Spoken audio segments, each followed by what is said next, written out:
This is a good position to start off activating your glute. I'm going to use this table. A good place to do this at home would be over the edge of a bed. You can't do it over a counter, but it's nice if you have something that's low enough that you can rest the majority of your body weight on it.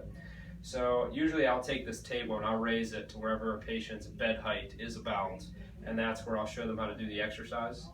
So as you do this, you want to get up as close to that surface as you can, and you want to try and get as much of your body weight resting on it so there's not a lot of weight on your feet.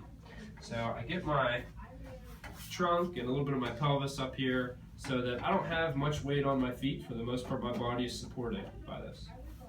Now in this position, a couple things are important. Most people that try and do stuff to engage their glute or their hamstring, lifting their leg, their back immediately wants to do this and arch. And a lot of that compression on the back may produce pain over time and make it even harder to get any activation of these muscles in the back of the leg. So I want you to first, as you're in this position, think about a little bit of light tension in your abdomen. And what that means is I'm laying here, if I lightly push my belly into this table or into the bed that I'd be laying on, I feel a little bit of tension in my abdomen. So rather than sucking in, I'm actually, just like if I were to cough or laugh as a good check to see if you're doing it right, you want to lightly push your belly into the table. And it's real light. I'm doing it right now. I'm talking. I haven't changed my speech or breathing. So before you lift the leg, you want to think about the stomach engaging to stop your back from getting so tight. So the first thing I'm going to do here is lightly tense my stomach, pushing my belly into the table. And I'm going to keep that as I raise my leg straight up in the air. And I try and lift my leg as high as I can without feeling like my back wants to do this. So I keep tension in my stomach. I'm trying to squeeze my butt. I'm going to pause for about 5 seconds and then lower back down slowly. And I'll usually try and do one leg at a time if we can. And the goal would be somewhere in the 5 to 20 reps. And then I would do the same thing on the other side.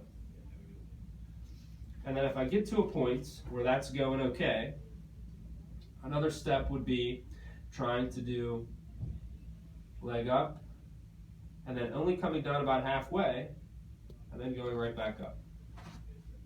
So I never really get a break.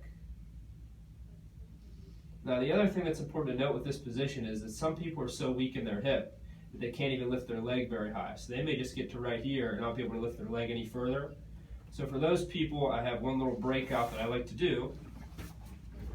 And I'll take a chair and I'll put it behind me so that I have something. This could be a chair, a stool, a chest where I have my legs supported. So here I can focus on engaging my glutes in this higher up position without having to lift the weight of my leg.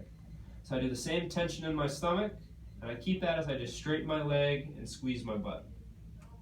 So this is a nice way to start if you have trouble lifting your leg. And then from here, if this isn't too bad, I can even try and do a little de-weighting of my leg in this position. So as a recap, you have the chair as an easier position. Once the chair works out fine, you can try and go to just this straight leg lift. And then obviously to make it more challenging, like I was just doing there, you can make sure you don't come down to the floor. 10 to 20 reps with any one of those to work on engaging your glutes without tensing your lower back.